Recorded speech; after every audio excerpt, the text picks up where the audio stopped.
An underdog is, somebody who's discounted before they've had a chance.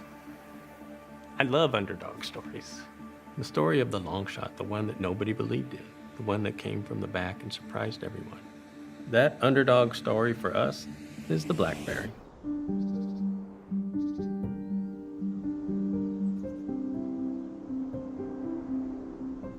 I'm Gavin Stills. I'm a global plant breeding director at Driscoll's, and I work with blackberries. Most of my work ends with nothing to show for it.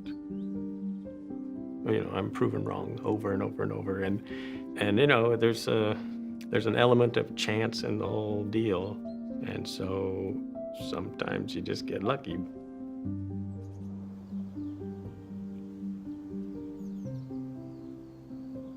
So in the early 1990s, the man that later became my boss, Carlos Fear, was the raspberry breeder.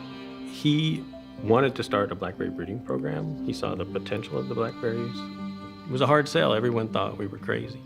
You're gonna take a berry that grows on the side of the road that's almost impossible to eat on their own, and you're expecting people to buy them? And that's exactly what we did. Blackberries used to have, I should say, a bad reputation for flavor. If you look at a wild blackberry in the southeastern United States, it's extremely small fruit, very brutal thorns on their plants. Blackberries were a garnish.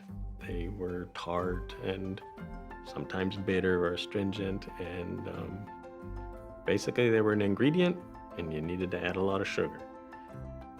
So flavor testing was challenging. We had to entice people with rewards like ice cream and cookies, things like that, just to get good participation in our flavor tests.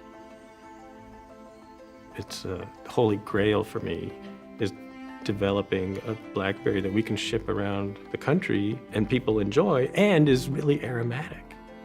So for years, I've always thought, and I've attempted to bring those traits in from this other species, very complicated and frustrating. It wasn't until we tested the berry in Mexico that we had our biggest breakthrough. The product that we produced in Southern California during the winter was okay. When you take that same genetics and test it in central Mexico, where it's nice and toasty all winter long, they become spectacular. I remember tasting that first berry from the vine. After 20 years of blackberry breeding, we finally had something special.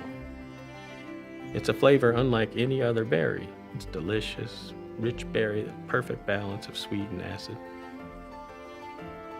People thought we couldn't do it, but our little blackberry surprised everyone.